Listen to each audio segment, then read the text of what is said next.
Praise lord. ప్రభువైన యేసుక్రీస్తు వారి పేరిట మీ అందరికీ వందనాలు. ఎలా ఉన్నారండి? క్షేమంగా ఉన్నారా? దేవుని కృపలో వర్ధిల్లుతున్నారా?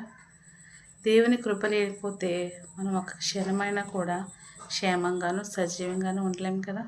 అందుకే దేవుని వాక్యం ఇలా సెలవిస్తుంది. కీర్తనలు 36:7 దేవా, నీ కృప ఎంతో అమూల్యమైనది. ఆయన కృప ఎంతో గొప్పది కదండి. ఆయన ప్రేమ ఎంతో ఆకాశం కంటే ఉన్నతమైనదని వాక్యం సెలవిస్తుంది. ఆయన మన ప్రేమ చేతనే మనల్ని ఎంతగానో ప్రేమిస్తూ మనల్ని క్షమిస్తూ, ఎంతగా మనం ఆయన దూరంగా జీవిస్తున్నా, ఎంతగా మనం ఆయన గాయములు రేపుతున్నా, ఆయన తన కృపచేతనే మనల్ని ఆదరిస్తున్నవాడుగా ఉన్నాడు. ఈ లోకంలో మనుషులు ఎవరైనా మనల్ని దూషించినా, ఎవరికైనా మనం చిన్న గాయపరిచినా వారు మనల్ని వెంటనే దూషిస్తారు, ద్వేషిస్తారు, మనల్ని విడిచిపెడతారు. కానీ మన ప్రభువు ఎంతో గొప్పవాడు.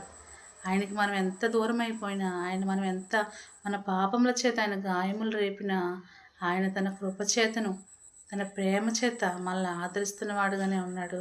మనల్ని క్షమించి ప్రేమించేవాడుగానే ఉన్నాడు. ఇంత గొప్ప దేవుని కలిగి ఉన్న మనం ఎంతగానో ధన్యులం కదా. మరి దేవునికి దగ్గరగా జీవిద్దాం, ఆయన కృప కొరకు వేడుకుందాం. ఆయన రెక్కల నీడలో మనం దాక్కున్నప్పుడు మన జీవితాల్లో నెమ్మదిని, ఆశీర్వాదాన్ని పొందుకుంటాం. ఈ దినమంతా ఈ వాగ్దానం ద్వారా దేవుడు మనలను ఆదరించునుగాక. Amen. Praise Lord. Have a blessed day.